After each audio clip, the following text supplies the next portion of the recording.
Mali kunnafoni TV kanubaw Mali kɔnɔ Mali kɔ kan a ye ni ɲanduman bi an ka débat an wulila ka an ka maaba dɔ sɛgɛrɛ a y'an bisimila o ye commune 4 maire ye min tɔgɔ ye Adama Berete a y'an bisimila an bɛna kuma an ka jamana bɛ hukumu min na bi bɛɛ b'a dɔn a bɛna hakilina fɔ o kan ale yɛrɛ ka laɲini ye min ye jamana bɛ se ka yɛlɛma ka fanga di civil ma ɲami ma a bɛna dɔɔni fɔ o la bon n'i ko maire sigida a bɛ dɔ fɔ a ka sigida ale yɛrɛ sigila fanga kan fo kana se bi ma waliya minnu kɛla baara minnu kɛla bon baara tɛ se ka ban hakilina ye min ye don nataw na monsieur le maire i ɲanduman an ba monsieur le maire an nana an y'a fɔ ɲɛma i ka se ka hakilina fɔ jamaw ye ka a dɔn e hakilina min ye parce que jamana yɛrɛ bɛ yɔrɔ min na sisan dɔw ko coup d'état dɔw ko le parachèvement du mouvement populaire alors e yɛrɛ hakilina ye mun ye o yɔrɔ la d'abord yali n ka kuma n bɛ foli lase aw ma aw min ye siradiya sira min bɛ n bila n ka kuma bi comme a fɔra cogo min k'a daminɛ indépendance la ka na bila bi la Mali coup d'état naaninan de filɛ nin ye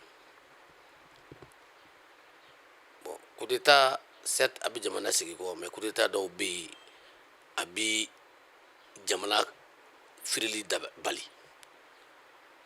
an filɛ nin mun na nin n'i yɛrɛ bɛ k'a fɔ ko ni qualification kelen yɛrɛ ma y'a la parce que mɔgɔw wulila a bɛ kalo fila bɔ bi su man di tile man di baara tɛ se ka kɛ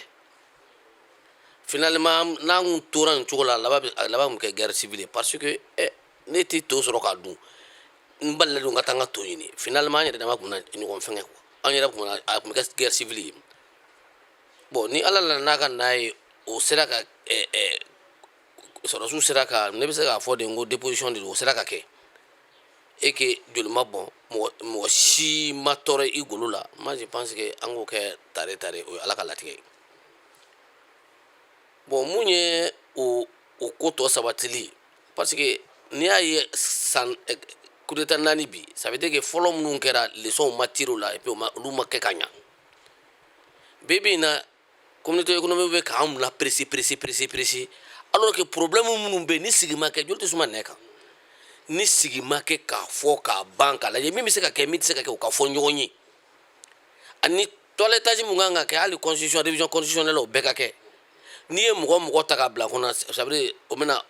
i bɛ problème déplacer i t'a résolu donc nin ko bɛɛ kɛra o communauté internationale yɛrɛ tun bɛ yen nin nɔ nin bɛɛ kɛra k'u sigili to yɔrɔ jumɛn n'u kɔni bɛ fɛ k'an dɛmɛ ka bɔ degun na olu tɛ anw girin quoi fɛn kɛra ka ban a consommé na ka ban u ka temps di pour que jamana bɛ se ka sigi a sen kan parce que na jamana ma sigi a sen kan u mana mɔgɔw girin k'u bila a la ça veut dire que problème déplacé la d'a ma résolu donc an ala k'an kisi fɛn wɛrɛ bɛ b'o la an si ma sigi ni fɛn min ye donc communauté économique u b'u jo fɛ tiɲɛ don mais ni fɛn min tɛmɛn'o kan u kan ka mɔgɔw dɛmɛ de sisan nɔ a bɛ kɛ cogo min na parce que n bɛ ka mun fɔ olu ka embargo o tɛ ka kɛ gouvernement kan o tɛ ka kɛ fɛn kan o bɛ ka kɛ population dɔ de kan alors que population fana ka droit de bɛ yen u ka droit de bɛ yen nɔ u kan ka u droit don balo la u balo don furakɛli la u balo don kalan na u droit don fɛɛrɛbɔ la bon ni y'a fɔra ko olu bɛ na ka na ni embargo in kɛ fɛn kɛra ka ban ji bɔnni tɛ se ka cɛ a bɛ ka o ko girin mɔgɔ yɛrɛ min nɔfɛ ko k'a jɛnna k'a démissionné na a ye mɔgɔw t'u ka fɛn sugu hakili ma a kana bɔ aw ka jamana la k'a bɛna aw hakilinaw sigi an kun yan quoi vraiment ne t'o fɛ u ka mɔgɔw to yen bɛɛ ka sigi ka kuma hali n'a ka di ni sɔrɔsi ninnu n'u bɛ se ka hali conférence nationale kɛ ka maliden bɛɛ wele ka daminɛ togoda la fo duguba bɛɛ ka na hakilina ye mun ye jamana jɔliko la an k'o fɔ an k'o kɛ gafe ye jamana ka taa o sira kan nin coup d'état minnu tɛmɛnen fɛ a b'an permettre an k'o éviter quoi parce que n'an girinna ka don fɛn na ten alors que joli tɛ suma nɛ kan dɛ ni k'i bɛ ne yɛrɛ ka bon quoi a tɛ ja dɛ. Donc vraiment ne kɔni hakilina ye mun ye n'a ma ɲɛ ko coup d'état kɛra ka ban ou bien ni déposition kɛra ka ban o k'a to a kana kɛ ni galaba galaba ye tuguni a ka dilan ni hakili ye a ka dilan ni hakili ye problème minnu bɛ yen nɔ problème ka ca dɛ an ka sigi an ka bɛɛ fɔ min bɛ se ka kɛ o ka kɛ min tɛ se ka kɛ o ka fɔ bɛɛ ɲɛna baara ka kɛ n'o ye quoi o kɔni ne hakilina ye. Faamuyali sɔrɔla i ka hakilina na parce que i bɔra k'a fɔ les mêmes causes produisent les mêmes effets. Et 4 coups d'État depuis l'indépendance, ça veut dire que les sommes ma se ka tirer au coup d'État Nicolas. Il y a coup d'État, tu l'as bien dit, c'est une déposition selon toi. Et tu crois de comment vaut mieux un coup d'État pour établir l'ordre que le désordre qui peut provoquer un chaos. Ceci étant, il y a les Kambla, il y a la communauté internationale au cas à Mounion, au cas à Bassigi. Le temps que ça peut prendre pour que vraiment, parce que c'est très bien dit. Monsieur le maire, on ne peut pas au ironique qui est vraiment très une analyse très objective et mairie aussi kui sigida kaseka taranya ye promesse chamanta maui uita ulikama et tani faut qu'on a ces bima. Monsieur le maire, quels sont les grands axes sincèrement de développement il il faut parce que ma chamambe yota donc barami bakake peut-être que c'est le manque de communication ibisino bon au fond jaranye parce que mairie bara amna fami programme de di na bu fuma ko PDSEC donc au PDSEC au début bara dans le temps et dans l'espace au koro mu abe damne mandat début fo mandat fin bara be ko de kono o kono amena pamena parce que to état fana mairie fana état commune continuité di donc bara ngacha to ya ke ka daro mu fana na kana damne par exemple ninya alaje amena anyere ka bureau yɛrɛ fɔlɔ ko ye problème ye parce que i bɛ taga bureau dɔ ne ka bureau dɔ kɔnɔ mairie kɔnɔ i bɛ taa sɔrɔ mɔgɔ 4 mɔgɔ 6 bɛ bureau fitinin kɔnɔ a bɛ baara gɛlɛya mɔgɔw bolo donc an y'a ɲɛsin fɔlɔ n ka bureau ɲɛnama jɔ min b'a yira k'a fɔ parce que commune kɔnɔ mairie ba kan ka kɛ commune palais de donc c'est hôtel de a kan ka kɛ hôtel de ville de bon ni taara an ka mairie ninnu kɔnɔ par exemple commune 4 ne tun b'a fɔ an mairie taara ni tɔ ye parce que an ka mairie kɔnɔna in bɛna ko campement parce que a sow jɔlen b'o cogo de la ko campement donc bi an sera ka au moins an jija jamanadenw ka wari parce que n bɛ se k'o fɔ parce que c'est le fonds communal donc u ka nisɔngɔw n'u ka taxes de don o de kɛra ka nin mairie ninnu jɔ o de kɛra ka bureau ninnu jɔ o mana bɔ yen an bɛna pama an ka mairie secondaire dɔw fana tun bɛ yen nɔ o salle de furusiri dɔ salle de célébration yɛrɛ a bɛ n'a fɔ mɔgɔ ta mana don dɔrɔn mɔgɔ se ka don mairie kɔnɔ to a falen don donc ni jikɔrɔni tun b'o la sɛbɛnnikɔrɔ b'o la an nana ka salle belebeleba jɔ salle min bɛ se ka mɔgɔ 100 kɔ jɔ to ani ka bureau maire ka bureau ani chef de santé ka bureau ni ɲɛgɛn an y'o jɔ o jɔra lafiya o jɔra jikɔrɔni o ɲɔgɔn jɔra fana sɛbɛnnikɔrɔ ka tila ka forage kɛ sɛbɛnnikɔrɔ ta la pour que ka se ka jiko u ka jiko ka se ka nɔgɔya Sibiribugu fana an ye o mairie yɛrɛ kuturu jɔli daminɛ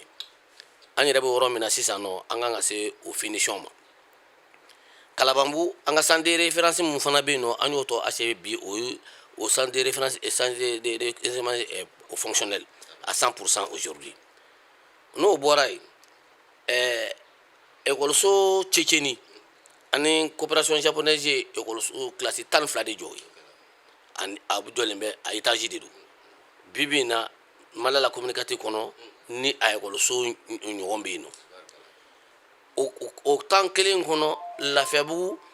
Isa Falaba an ye classe 6 fana jɔ étage k'o jɔ ɲɔgɔn kan ni bɔr'o fana na ka na Yakuba Danbele fana bɛ yen nɔ école dɔ fana bɛ yen Lafiyabugu kelen kɔnɔ an ye classe 6 jɔ yen nɔ ni bɔr'o la ka na an dala ye fana plateau na an ye classe 3 bɛɛ jɔ tous occupés avec la coopération japonaise donc an bɔr'o la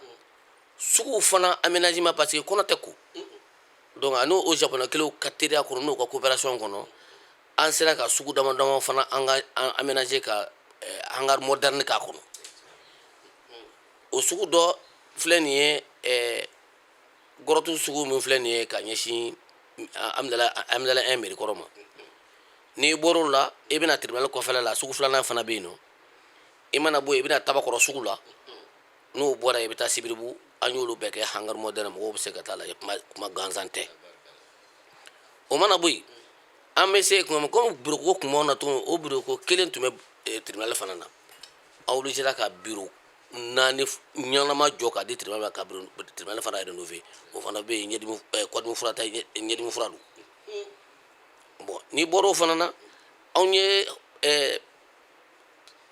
forage kɛ yɔrɔw fana na par exemple an bɛ se tuma min na amidala ye fana maternité kɔnɔ ni muso kun jiginna ye fo n'i taara ji ɲini kɛrɛfɛ duw kɔnɔ an ye forage fana jɔ ye k'o équiper ka forage jɔ an ka centre d'état civil dɔw la dɔn amidala b'o la amidala 1 b'o la amidala 2 fana forage bɛ nin bɛɛ kɔnɔ donc an ye nin bɛɛ baara ninnu bila sen na ka olu ka u équiper bon n'o bɔra yen fana an ni an ka baarakɛlaw fana ni ɲɔgɔn cɛ bi bi in na alhamdulilayi rabbil alamina an bɛ se k'a fɔ ko juru t'an na banque la juru t'an na énergie la juru t'an na même baarakɛlaw ka droit min kan ka na sa INPS ani kanam na ani hali an yɛrɛ ka association n'o ye association des municipalités du Mali ye alhamdulilayi rabbil alamina o juru ninnu bɛɛ saralen don et puis an ka baarakɛlaw kalo a tile 25 o b'a sɔrɔ an ka baarakɛlaw bɛɛ ka biétage kɛra donc vraiment an kɔni bɛ ka baara kɛ n'o ye fɔlɔ bon komi baaraw komi n y'a f'i ye PDC de don mais fɛn dɔ ko balalen bɛ ko sudalen sa bibi in na yala an ka se hali coup de force nin ma a y'a sɔrɔ ala ye jagari yɛrɛ min jigin diɲɛ bɛɛ kan n'o ye pandémie n'o ye coronavirus ye o yɛrɛ tun bɛ ka anw yɛrɛ embargo k'anw na ka sɔrɔ nin embargo yɛrɛ tɛ yɛrɛ donc mɔgɔ minnu tɛ se ka baara kɛ temps plein na olu ka taxe sarali ma nɔgɔ donc n'i ye projet fɛn fɛn miiri o kɔnɔ peut-être a bɛ se ka kɛ olu dɔw bɛ se ka bali ka kɛ waridanya y'a sababu ye sinon an ka projet kɔnɔ lasa ale centre d'état civil kun kan ka jɔ entièrement kalabanbugu fana ta fana kun kan ka jɔ entièrement ani ekɔliso 3 fana o fana kun kan ka jɔ lasa école o fara lasa école kan classe 3 kun kan ka jɔ ka fara lasa école kan donc mais comme n y'a fɔ cogo min na ko balalen bɛ kusu dalen sa quoi donc n'o tɛ projet minnu b'an kɔnɔ k'olu kɛ a caman filɛ nin bon an kɔni n'an ma sɛgɛn n'ala m'an ka jɔnya jɔ an na an ye minnu fɔ yala an ka mada bali cɛ an b'an jɛ ka digi k'a bɛɛ la parce que a tɛ se ka ban dɛ mais an b'an jija ka digi k'a la n'o bɔra yen fana en matière de sport n'o ye farikolo ɲɛnajɛ bonnakun ye ani américains fana ka association dɔ bɛ yen nɔ avec en collaboration avec l'AS Mandé an ye basikɛti terrain moderne jɔ Lafiyabugu ka Siyaba tɛrɛ 2 o kɔfɛ o jɔlen bɛ yen nɔ fɛn min don avec des cerceaux modernes cerceau yɛrɛ min b'a la a tɛ Mali yɛrɛ bolo fɔlɔ yɛrɛ parce que min don a bɛ dérégler k'a bɛn denmisɛnninw ma i bɛ tila k'a régler k'a bɛn cɛkɔrɔbaw ma o ti fan si n'o bɔra yen football yɛrɛ kan bele terrain an y'o aménager ni mɔgɔw bɛ se ka taa lajɛ hali sisan nɔ donc ça veut dire que secteur caman bɛ yen an toucher la donc an kɔni bɛ min kɔni fɔ mairie fɛn na parce que baara min don a tɛ ban don o don de i bɛ dɔɔnin k'a la donc an kɔni sera ka gɛlɛma minnu kɛ sinon caman bɛ yen dɛ n tɛ se k'a bɛɛ citer parce que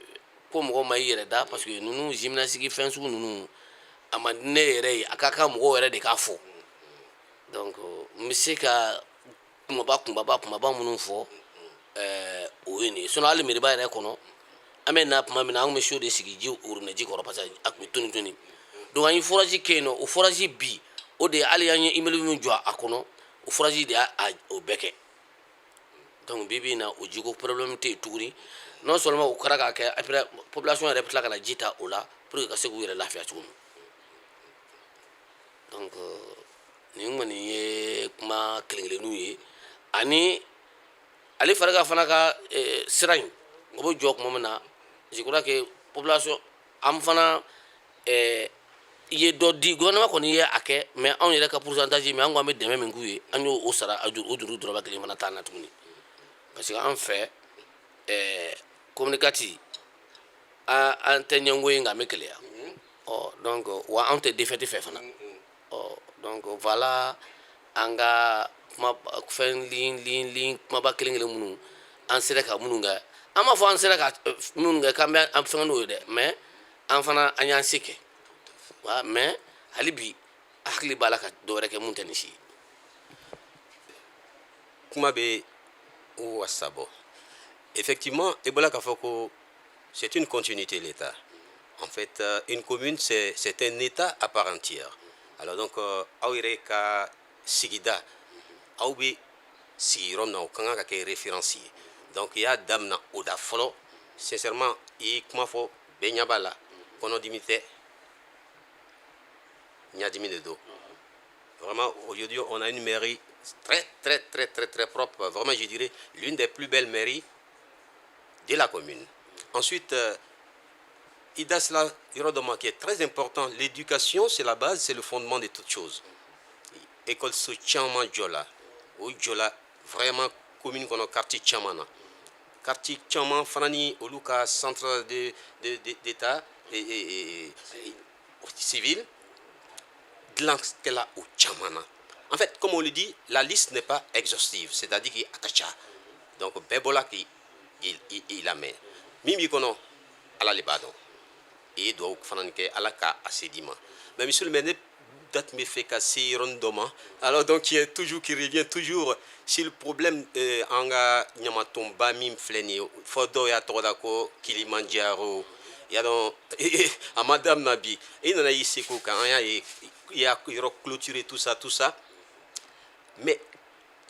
qu'est-ce qui s'y passe au juste? C'est un lieu de transit, c'est vrai. Mais est-ce qu'il n'y a pas une autre solution pour ne pas que vraiment cet endroit soit une pollution? Et c'est pas dit que ni sans Renana, les habitants, voisinants, tout ça, mon Dieu, c'est incroyable.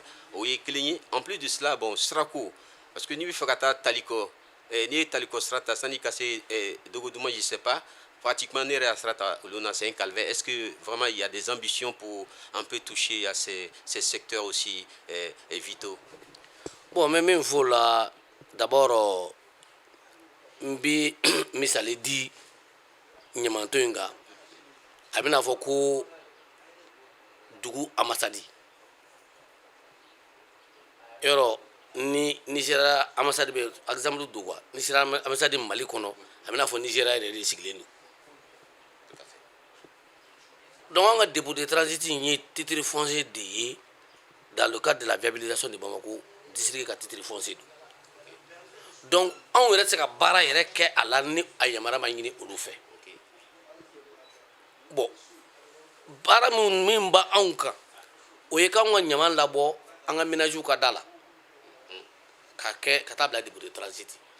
komi yɛrɛ y'a fɔ cogo min na a tɔgɔ ye dépôt de transit ɲama yɛrɛ man ka to a kɔnɔ mais anw yɛrɛ bɛ ka assister impuissant parce que gouvernement yɛrɛ ye contrat de cas ani Ozoni. Tout à fait. 9 milliards par an. A do kama commune kati kelen dron de yi opposé à la parce que an y'a do ka fɔ commune do ati laban parce que an ko wari min bɛna di Ozoni ma san nɔ n'i y'a kɛ ka vari équipé sisan nɔ peut-être an filɛ yɔrɔ min na an tun tɛ y'o la n'o o bɔra yen nɔ ni o fana wari fana n'u kun y'a voirie décentralisée ka commune bɛ ta d'a ma ka moyen di a ma je pense que ɲama ninnu kun tɛna to tan togo la parce que ni bɛɛ ka moyen b'i bolo i ka mobili bolo i ka pelle b'i bolo e tɛna to ɲama ka déborder tan nɔ mais n'i sigilen don mɔgɔ la a bɛ taa k'i to dɛ sinon kaburu sira in yɛrɛ filɛ an kun ye papier k'a la mais a papier in tɛ ye tuguni a bɛɛ tununna anw de kun y'a kɔgɔ jɔlen kɔgɔ n t'a koliko fɔlɔ ye o a bɛɛ karila ka taga bon o bɛ fɛn min na a ma nɔgɔn dɛ nga an b'an se kɔni na à chaque fois n'a bɛna déborder an b'a fɔ an bɛ mɔgɔ minnu duralen don an b'u wele attention a y'a gɛlɛya dɛ a déborder to don dɛ bon ni o bɔra i ko sirako an ye sira nin bɛɛ recensé mais a sira ninnu bɛɛ bɛ tɛmɛ mairie ka compétence kan par exemple an y'a fɔ Sɛbɛnnikɔrɔ sira in ni Sɛbɛnnikɔrɔ sira in minɛna mɔgɔ tɛ taa mɔgɔ tɛ bɔ dekun bɛ Sɛbɛnnikɔrɔ Kalabanbugu Sibiribugu fo ka taa ko ni Mande dekun b'u la ni nana kɔ in fana kɔfɛ Jikɔrɔ ni Lafiyabugu fo ka taa dugu kɔnɔ dekun b'o bɛɛ la an kun y'a ɲini ko avec ngu ka pont dɔ kɛ manège yɔrɔ la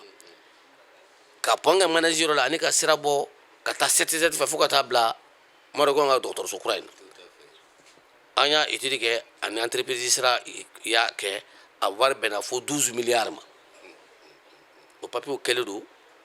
an ye à l'époque an ye a fɔ ministère de l'équipement ye n'o bɛ se a baara bɛ se ka kɛ cogo min na donc ani ADR an ye nin baara bɛɛ kɛ k'a bila o ka bɔ yen nɔ ka bɔ Lafiyabugu fana fo ka taa Talakɔ ka taa fo Kɛmɛbɔrɔba i ye mun fɔ an y'o fana étude kɛ a wari bɛ taa fo miliyari 3 ni tila la an bɔr'o fana na an ye sira min fana bɛ bɔ Lafiyabugu ka taa Lassa parce que n'i bɛ taa Lassa f'i ka taa bɔ commune 3 de fɛ donc alors que sira dɔ bɛ yen ka taga an y'o fana étude kɛra bɛrɛ t'o fana wari jɛ miliyari 3 la donc an ye sira ninnu bɛɛ étude kɛ mais anw ka budget tɛ s'a kɔrɔ a bɛ ɲini o de y'a kɛ député minnu kun nana sisan nɔ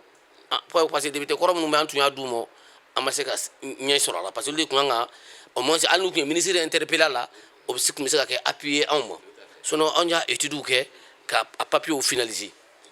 donc k'a fɔ ko an bɛ da n'a ye an bɛ wuli n'a ye mais se tɛ jɔn ye anw ka budget tɛ se k'a kɛ fiyewu donc fo bailleur de fonds de k'an dɛmɛ k'a kɛ sinon a kɛko ɲuman b'an kɔnɔ parce que a b'an ka population de lafiya bon mais ko jani ka di ɲɔgɔmɛ ye mais a ko kuru de b'a bali voilà n bɛ min fɔ olu question fana na o ye. Une fois là, en fait, l'avenir d'un peuple, l'avenir d'une commune, c'est sa jeunesse. Le niveau aujourd'hui de formation des jeunes, l'emploi des jeunes, ça crée un souci, ça crée l'insécurité. Est-ce que politique baobolo, mimbato, secteur là, quartier là, au moins ces jeunes kundan au cas association, au cas c'est qu'on réunis de temps en temps, kasi ka akili falifali ni projet o be ma minnu bolo ko o soumet aw ye aw fana bɛ se ka kɛ sababu ye ka dɛmɛ ɲini ɲami ma k'o dɛmɛ est-ce que o projet bɛ aw bolo la wa. bon an kɔni tun y'o projet yɛrɛ kɛ la preuve ani bololabaarakɛlaw ye ɲɔgɔn ye an ye projet 100 jeunes san o san mɔgɔ minnu bɛ yen ni olu qualifiés tun tɛ ka se k'olu tila an ka BCA entrepreneur ninnu ni ɲɔgɔn cɛ pour que olu ka se ka taa baara kalan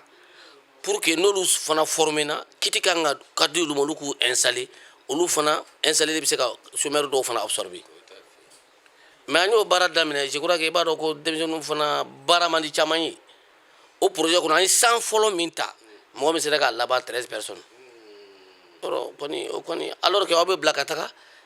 mécanicien b'a la électricien b'a la maçonnerie b'a la menuiserie en bois menuiserie métallique b'a la coiffeuse b'a la tailleur b'a la an ye nin bɛɛ kɛ k'a di mɔgɔ minnu yɛrɛ sera ka laban caman bɛ yen nɔ olu yɛrɛ ka employeur y'u ta mais sur 100 personnes ni 13 personnes dɔrɔn sera ka laban le tableau n'est pas luisant. Non, c'est pas luisant, c'est sombre. Bon o bɔra yen an tilala komi an bɛ commune min kɔnɔ ACI c'est la vitrine même de la capitalisation du Mali. Bon, entreprise caman b'a kɔnɔ banque caman b'a kɔnɔ an ko an n'olu fana bɛ se ka sigi cogo jumɛn pour que k'a lajɛ en matière d'impôt u ka impôt bɛ se ka alléger cogo di u fana bɛ se ka priorité di an ka denmisɛnninw ma cogo min en matière de recrutement donc an b'o réflexion de la k'a lajɛ o ye le cas des jeunes diplômés sans emploi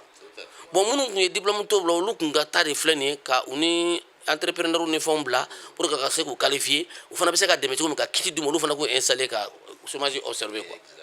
donc nin fana tun y'an ka politique de ye mais hali bi an ma décourager an b'a kan an bɛ se ka an ka population an ka denmisɛnninw bɛ se ka baara sɔrɔ cogo min u bɛ se ka responsable cogo min na an fana bɛ da an bɛ wuli n'a ye. Vraiment, monsieur le maire, ça veut dire que aw hakili bɛ sini ɲɛsigi la min ye denmisɛnw ye mais nin kuma nin fana b'a jira k'a fɔ ko n b'a d'i ma mais ni mi bolo ja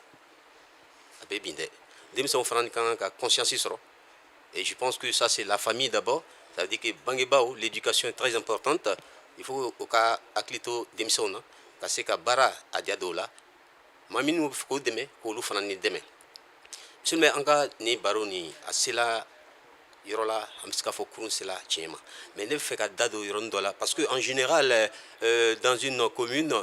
plusieurs partis politiques sont représentés comme des conseillers. Et Farafina, c'est toujours pareil parce que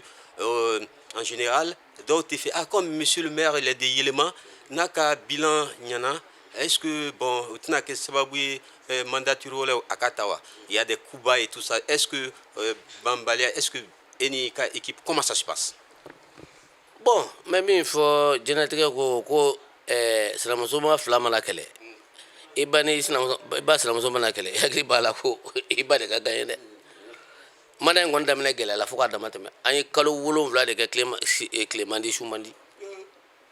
Ameta justice la tribunal la bon fo be bané ko bon kele ko jay. Bibi ngon na ameka barake ñogon fait parce que ni bekele ko anje bara mi se ka fo commune keme wolonvla ni sabayna kana Bamako district commune woro la bon na foro ko ka en classe nango ni ñemgo ya ja anti flana je de malgré que o kele be no parce que jako ya udu ni mo ay nanga si nanga kele de be o kon de be no angoni be ka barake o kono. Et ça également c'est la marque des grands parce que ni a mais des so d'outils de dos et mi nyamae ne emake aklimae je pense que benteska sawati c'est kafo oye damuye odeli kala monsieur le maire donc ika kuma laban message bali bolo sanka nyasi mali kono mali kokan malion ani ika commune de uma pour terminer cet entretien. D'abord janinga malaba di mba furi de ke folo katla ka do bana min be juin be kono ni amali yere on yere takera la on yere do sura la ala ka bana en kolo faga katla ka fotuni ala ka mali kolo suma ben bala bi an ñogon cɛ an go bla an ga ñogon sembla an ga ñogon tege mine o doron de be se ka mali bon no la an ga yafa ñoma ko Mamadou Digo ya fo cogo mina ka M5 fengena femi ngera ka mo ka yafa ñogoma donc an fana ko yafa me an ga yafa ñogoma munun kera o kera ka ba an ga mali kura jo mo sitina mali njo ka tema ñere ka donc an ga teme kelun kan an ga kura di ni sisa ko ni be afo be fo la ani ka fo samaji ala ka samaji ñumandama ka samaji parce que ni dunga fa sabatira ko chama be obidabla donc ambe do ke odila